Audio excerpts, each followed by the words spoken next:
എന്നെക്കാളും മുമ്പ് ആൾക്ക് അപ്ഡേറ്റ്സ് കിട്ടും എന്റെ. പിന്നെ അപ്പം ഞാൻ എടുത്തു നോക്കിയപ്പോ എനിക്ക് ഒരുപാട് മെസ്സേജ് അയച്ചിട്ടുണ്ട്. അത് അയച്ചേക്കുന്നത് ഭയങ്കര ചീസി, ഭയങ്കര ക്രിഞ്ചി സാധനങ്ങളാ. പിന്നെ എന്താ I remember about you, I hug the pillow എന്നൊക്കെ പറഞ്ഞിട്ട് എനിക്ക് ഭയങ്കര ക്രിഞ്ചാത്. ഓ സോറി ബേബി, ഭയങ്കര വിയേർഡാണ്.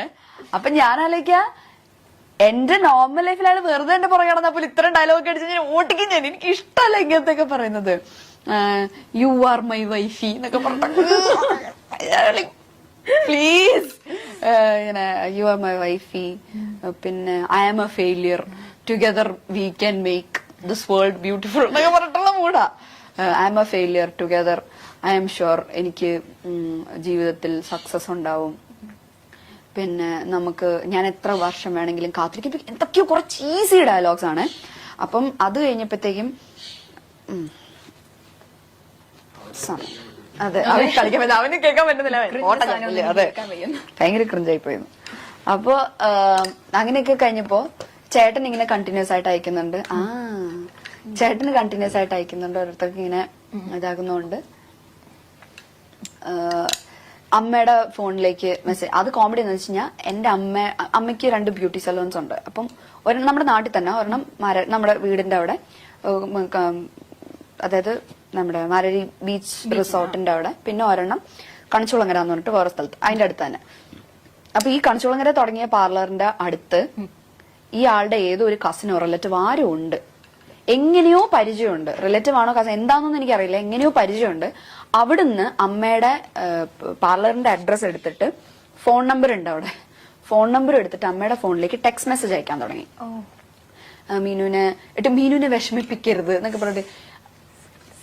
എന്റെ ചേട്ടൻ ഞങ്ങൾ അതെ വിഷമിപ്പിക്കരുത്. അപ്പൊ ചേട്ടൻ പറഞ്ഞു ഞങ്ങൾ എപ്പോഴാണ് നിന്നെ വിഷമിപ്പിക്കരുത്, ഞാൻ എത്ര വർഷം വേണമെങ്കിലും നിനക്ക് വേണ്ടി കാത്തിരിക്കാം എന്നൊക്കെ പറഞ്ഞിട്ട് ആ മൂഡ്. അപ്പൊ ഒരു ദിവസം ഇതിങ്ങനെ അയച്ചയച്ച് ലാസ്റ്റ് ആള് ഗിഫ്റ്റ് ഒക്കെ അയക്കാൻ തുടങ്ങി വീട്ടിലോട്ട്.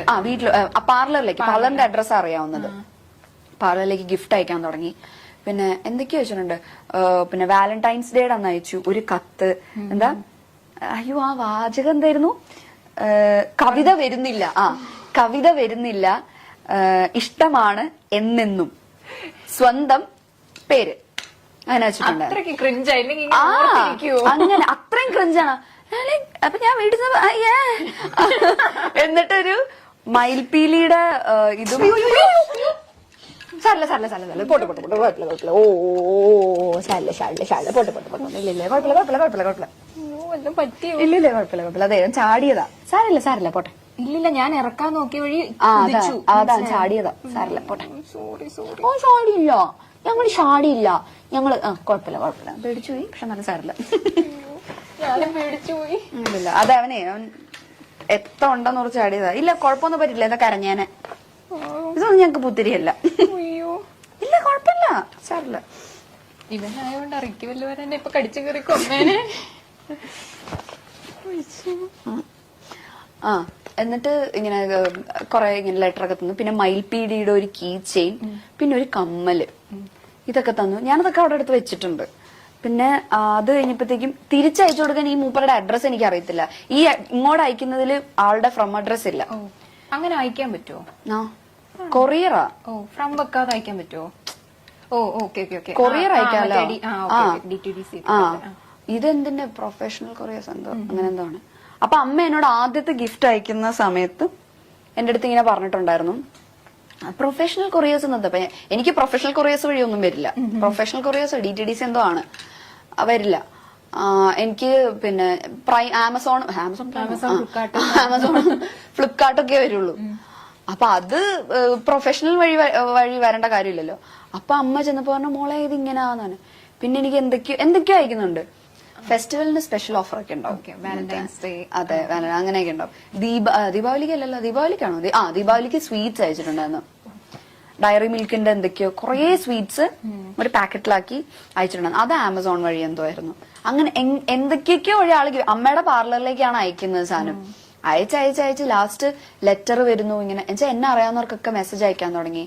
അപ്പൊ സംഭവം കുറച്ച് എക്സ്ട്രീം ആയി ലാസ്റ്റ് ഈ കുട്ടിയുടെ അമ്മ എന്റെ അമ്മേനെ വിളിച്ചു. ഓ എവിടെ ഇങ്ങനെ വീട് എവിടെയാ, അടുത്ത സൺഡേ ഞങ്ങൾ അങ്ങോട്ട് വന്നോട്ടെ എന്നൊക്കെ ചോദിച്ചിട്ട്. അപ്പൊ അമ്മ പറഞ്ഞു വേണ്ട, മോക്ക് ഇപ്പൊ കല്യാണം നോക്കുന്നുണ്ട്. അപ്പൊ പറഞ്ഞു ഇല്ല, അവക്ക് ഇപ്പൊ താല്പര്യം, ഞങ്ങൾ നോക്കുന്നുമില്ല എന്ന് പറഞ്ഞു. അപ്പൊ അവനെ പറഞ്ഞ അതെന്താ, മോക്ക് വേറെ ആരെങ്കിലും ഇഷ്ടമാണോ? അപ്പൊ അമ്മ പറഞ്ഞു അല്ല, അതുകൊണ്ടല്ല, ഞങ്ങൾക്ക് ഇപ്പൊ താല്പര്യം ഇല്ല. അപ്പം ഉടനെ പറഞ്ഞു അല്ല, മോൻ ഇങ്ങനെ പുറത്ത് പോവാൻ വേണ്ടിയിട്ട് നിൽക്കുകയാണ്. അപ്പം ഇത് പുറകെ നടന്നിട്ട് അവൻ ആ കാര്യങ്ങളൊന്നും കോൺസെൻട്രേറ്റ് ചെയ്യുന്നില്ല. അപ്പൊ അതുകൊണ്ട് ഇനി ഇത് കയ്യിൽ നിന്ന് പോകുന്നു ഞങ്ങൾക്ക് പേടി. കാരണം എനിക്കൊന്ന് കുറെ നാൾ നോക്കിയിട്ടാണെന്ന്. അപ്പം അതുകൊണ്ട് ഇതിലൊരു ശ്രദ്ധ കൊടുക്കത്തില്ലെന്ന് വെച്ചാൽ ഞങ്ങൾ വിചാരിച്ചു പോകുന്നതിന് മുമ്പ് എൻഗേജ്മെന്റ് നടത്തി വെക്കാന്ന് വിചാരിച്ചു. അത് അവരെങ്ങനെ തീരുമാനിച്ചാൽ മതി. ഞാൻ ചോദിച്ചു, ഞാൻ അമ്മയൊന്നും പറഞ്ഞില്ല. അമ്മ പറയാം എന്ത് പറയാനാ ഇവരോടൊക്കെ. അമ്മ പറഞ്ഞില്ല താല്പര്യം ഇല്ല എന്ന് പറഞ്ഞിട്ട് കട്ട് ചെയ്തു. ഇല്ലെങ്കിൽ അടുത്ത സൺഡേ വരാന്ന് വിചാരിച്ചിട്ടാണ്. അപ്പൊ അമ്മ പറഞ്ഞില്ല താല്പര്യം ഇല്ല എന്നിട്ട് കട്ട് ചെയ്തു. അത് കഴിഞ്ഞ് പിന്നെ ഇങ്ങനെ ഒരുപാട് ഗിഫ്റ്റ്, ഞാൻ കാത്തിരിക്കും, ഭയങ്കര സ്റ്റോക്കിങ്, ഞാൻ കാത്തിരിക്കും അങ്ങനെ ഇങ്ങനെ എന്നൊക്കെ പറഞ്ഞപ്പോ ഞാൻ പറഞ്ഞ അമ്മ ഞാൻ വിളിക്കാം. ഞാൻ വിളിച്ചിട്ട് ഡയറക്റ്റ് പറയാം എനിക്ക് ലാസ്റ്റ് അമ്മയുടെ ഫോണിൽ ടെക്സ്റ്റ് മെസ്സേജ് ആലോ അയക്കുന്നത്. ആ നമ്പറിലേക്ക് ഞാൻ വിളിച്ചിട്ട് ഞാൻ പറഞ്ഞു ഇന്ന ആളല്ലേ. അപ്പം സംസാരം എക്സ്ട്രാ ഡീസൻ, സംസാരിക്കുന്നേ ഇല്ല ആള്. ആ ഓക്കെ ഇങ്ങനെ മാത്രമേ പറയുന്നുള്ളൂ. അപ്പം പിന്നെ ഞാൻ വിളിച്ചപ്പോ ഞാൻ പറഞ്ഞു ഞാൻ മീനാക്ഷിയാണ്. ഇന്ന ആളല്ലേ ചോദിച്ചു. അതെ. ഞാൻ പറഞ്ഞു ഞാൻ മീനാക്ഷിയാണ്, നിങ്ങളുടെ അമ്മ ഇങ്ങനെ വിളിച്ചിട്ടുണ്ടായിരുന്നു, സംസാരിച്ചിട്ട് നിങ്ങൾ അയക്കുന്ന ഗിഫ്റ്റ് കിട്ടുന്നുണ്ട്. നിങ്ങൾ ഇപ്പം ആ ആരാധന എന്ന് പറയുന്ന അവിടെ വരെ ഇറ്റ്സ് ഓക്കെ, എനിക്ക് ഹാപ്പിയാണ്, ഞാൻ അതിനെ റെസ്പെക്ട് ചെയ്യുന്നു. പക്ഷെ അതിന്റെ അപ്പുറത്തേക്ക് പോവരുത്. എനിക്കും പേഴ്സണലി നിങ്ങൾ ഗിഫ്റ്റ് ഒക്കെ അയക്കുന്നത് എനിക്കും പേഴ്സണലി ഭയങ്കര ബുദ്ധിമുട്ടുണ്ടാക്കുന്നത്. ഞാൻ അതൊന്നും ഉപയോഗിക്കുന്ന പോലും ഇല്ല, അതൊക്കെ ഇവിടെ വെറുതെ ഇരിക്കുക. വള എന്തൊക്കെയോ അയച്ചു തന്നിട്ടുണ്ട്. അപ്പൊ ഞാൻ പറഞ്ഞു അതൊക്കെ എനിക്ക് ഭയങ്കര ബുദ്ധിമുട്ടുണ്ടാക്കുന്നുണ്ട്. സോ അത് ചെയ്യരുത്. ആരാധന, ഇഷ്ടം അതൊക്കെ സമ്മതിച്ചു. പക്ഷെ ഇതിന് പ്രേമം, കല്യാണം അങ്ങനെയൊന്നും കൊണ്ടുപോകരുത്, ഭയങ്കര മോശമാണ്. പിന്നെ ഇനി ഇതുണ്ടാവരുതൊന്നും. ഇയാളൊന്നും പറയുന്നില്ല, നമുക്ക് തിരിച്ചു പറയാനോട്ടൊന്നാ. ആ ഓക്കെ ഇട്ട് കോള് കട്ടി. അത് കഴിഞ്ഞിട്ട് പിന്നെ അയച്ചു ദീപാവലിക്ക്. അത് ഇതിന് മുമ്പ് അയച്ചു. അത് ദീപാവലിക്ക് സ്വീറ്റ്സ് അങ്ങനെ ദീപാവലിക്ക് എന്തൊക്കെയോ ഇങ്ങനെ അയച്ചു. അപ്പൊ അച്ഛൻ എന്നിട്ട് ഒരു ദിവസം ഞങ്ങളുടെ അമ്പലത്തിൽ ഉത്സവം നടന്ന സമയത്ത് ആള് അമ്പലം വരെ എത്തി. കാരണം ഞാൻ എപ്പോഴും ചാനലിൽ കൂടെ പറയല്ലോ മാരരിക്കുളത്താണ് വീട്. അപ്പൊ മാരരിക്കുളത്ത് അമ്പലത്തിന്റെ അവിടെ നിന്നിട്ട് അമ്മേനെ വിളിച്ചു. അമ്മ വിളിച്ചിട്ട് ചോദിച്ചു ആന്റി എവിടെയാ, എനിക്കൊന്ന് കാണാൻ പറ്റുമോ എന്ന് ചോദിച്ചിട്ട്. അമ്മ പറഞ്ഞു എനിക്കൊന്ന് എന്താ പ്രശ്നം, എനിക്കൊരു കാര്യം പറയാം. അപ്പൊ അമ്മ ഫോണിൽ കൂടെ പറയാനുള്ളത് പറഞ്ഞാൽ മതി, നേരിട്ട് കണ്ട. ആന്റിയുടെ പാർലർ എവിടാ, ഞാൻ അങ്ങോട്ട് വരാം. അപ്പൊ എന്റെ വീട് അമ്പലത്തിന്റെ അടുത്ത് തന്നെ. അപ്പൊ ഞാൻ ഓർത്തിന് ചോദിച്ചു പറഞ്ഞെങ്ങാനും അങ്ങോട്ട് വരും. എനിക്ക് പേടിയായി.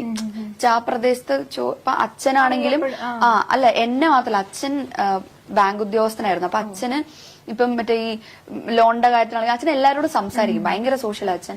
അച്ഛൻ എപ്പോഴും അമ്പലത്തിൽ പോകുന്ന ആളാണ്. അപ്പൊ അവിടെ അങ്ങനെ ആരോടെങ്കിലും ചോദിച്ചാൽ നമ്മുടെ വീട് പറയും. അപ്പൊ എനിക്ക് ഭയങ്കര ടെൻഷനായി, വീട്ടിലേക്ക് എങ്ങാനും കയറി വരുമോ. അപ്പൊ അമ്മ പറഞ്ഞു പിന്നെ ഇല്ല നേരിട്ട് കാണും, ഞാൻ ആന്റിയുടെ പാർലറിലേക്ക് വരാം. അമ്മ പറഞ്ഞു ഇല്ല പാർലറിലേക്കൊന്നും വരണ്ട, അല്ലാതെ പറയാനുള്ളത് പറഞ്ഞാൽ മതി എന്ന് പറഞ്ഞു. എന്നിട്ട് ഇവര് പറഞ്ഞില്ല എനിക്ക് നേരിട്ട് പറയണം. പറഞ്ഞു ഇല്ല തിരിച്ചു പോകണം, ഞങ്ങൾക്ക് സംസാരിക്കാൻ താല്പര്യമില്ല എന്നൊക്കെ പറഞ്ഞിട്ട് തിരിച്ചുപോയി. എന്നിട്ട് വീട്ടിന്റെ ഫ്രണ്ടിൽ തൊഴിലുറപ്പ് ചേച്ചിമാരൊക്കെ ഉണ്ടായിരുന്നു. അച്ഛൻ ചെന്ന അവരുടെ അടുത്ത് പറഞ്ഞു ആര് വന്നാലും മീനും ഇല്ലെന്ന് പറഞ്ഞു.